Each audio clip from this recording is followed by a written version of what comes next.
মাগরিবের নামাজের পরে ছোট্ট একটি দোয়া 7 বার পাঠ করবেন। নবীজি বলেন 70টি বিপদ থেকে আল্লাহ পাক তাকে হেফাজত করবে, এবং এই 70টি বিপদের মধ্যে সবচেয়ে ছোট্ট বিপদ হলো আল্লাহ পাক তাকে দারিদ্রতা থেকে মুক্তি দান করবেন। আপনি কল্পনা করতে পারেন 70টি বিপদের মধ্যে যদি ছোট্ট বিপদ হয় দারিদ্রতা, তাহলে বড় বড় বিপদ কি হতে পারে। আমি এই হাদিসটা পড়ে অবাক হয়েছি। নবীজি সাল্লাল্লাহু আলাইহি ওয়াসাল্লাম বলেন, তিরমিজি শরীফের 3601 নম্বর হাদিসের মধ্যে আল্লাহ রাসূল সাল্লাল্লাহু আলাইহি ওয়াসাল্লাম বর্ণনা করেন, নবীজি সাল্লাল্লাহু আলাইহি ওয়াসাল্লাম বলেন 70টি বিপদ থেকে আল্লাহ পাক তাকে হেফাজত করবে, এবং সবচেয়ে ছোট্ট বিপদ হলো তাকে দারিদ্রতা। আমরা কিন্তু দারিদ্রতাকেই সবচেয়ে বড় বিপদ মনে করি, অথচ নবীজি বলতেন না, এই 70টি বিপদের মধ্যে যত বিপদ আছে সবচেয়ে ছোট্ট বিপদ হলো দারিদ্রতা। বাদ বাকি 69টি বিপদ কত বড় বড় হতে পারে একটু কল্পনা করেন আপনি। তার মানে আপনি যদি দোয়াটি নিয়মিত পাঠ করেন, আপনার যত বড় অসুস্থতা থাকুক না কেন আল্লাহ পাক আপনাকে পরিপূর্ণ শেফা দান করবে। আপনি যদি এই দোয়াটা পাঠ করেন, আপনি যত বড় বিপদের মধ্যে থাকেন না কেন, আপনার দেওয়ালে পিঠ থেকে গেছে কোনো সমস্যা নেই, আল্লাহ পাক এই কঠিন বিপদ থেকেও আপনাকে হেফাজত করবে।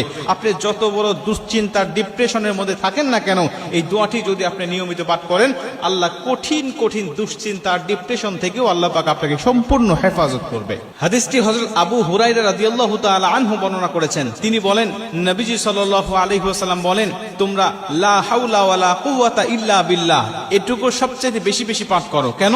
এটা হলো জান্নাতের রত্ন ভান্ডার। এই লা হাওলা ওয়ালা কুওয়াতা ইল্লা বিল্লাহ এটা হলো জান্নাতের রত্ন ভান্ডার। যদি কোনো ব্যক্তি এই দোয়াটি বেশি বেশি পাঠ করেন, তাকে জান্নাতের রত্ন ভান্ডার দান করা হবে। কল্পনা করতে পারেন, জান্নাতের রত্ন ভান্ডারের মালিক যদি আপনি হয়ে যান, তাহলে দুনিয়াতে আপনার কিসের সমস্যা, কিসের দুঃখ, কিসের ব্যথা, কিসের বেদনা? আপনি তো দুনিয়ার জমিনে সবচেয়ে সুখময় শান্তিময় একজন মানুষ।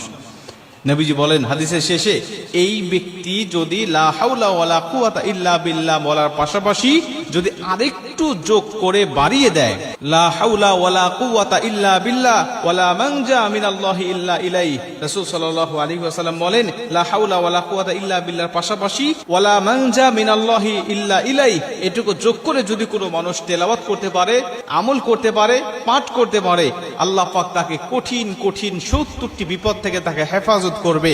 আল্লাহ পাক তাকে বালা মুসিবত থেকে, দুশ্চিন্তা থেকে, রিজিকের অভাব থেকে আমার আল্লাহ পাক তাকে সম্পূর্ণভাবে হেফাজত করবে। আপনি যত বড় সুস্থ হয়েছেন, ডাক্তারের কাছে ধর্ণা দিয়েছেন, কত চিকিৎসার জন্য আপনি হন্য হয়ে খুঁজতেছেন, কোনোভাবেই আপনার সুস্থতা মিলতেছে না, শেফা গ্রহণ করতে পারতেছেন না।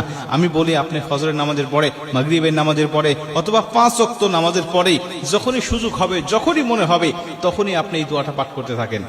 একাধিকবার পড়েন, 5 বার, 7 বার, 10 বার, 100 বার পর্যন্ত আপনি তেলাওয়াত করতে থাকেন। ইনশাআল্লাহ আল্লাহর উপরে তাওয়াক্কুল রেখে যদি আপনি এই আমলটা করতে পারেন, আমার আল্লাহ অবশ্যই আপনাকে শেফা দান করবে। আমার আল্লাহ অবশ্যই আপনাকে সমস্ত বালা মুসিবত থেকে হেফাজত করবে। 70টি বিপদ থেকে আল্লাহ পাক আপনাকে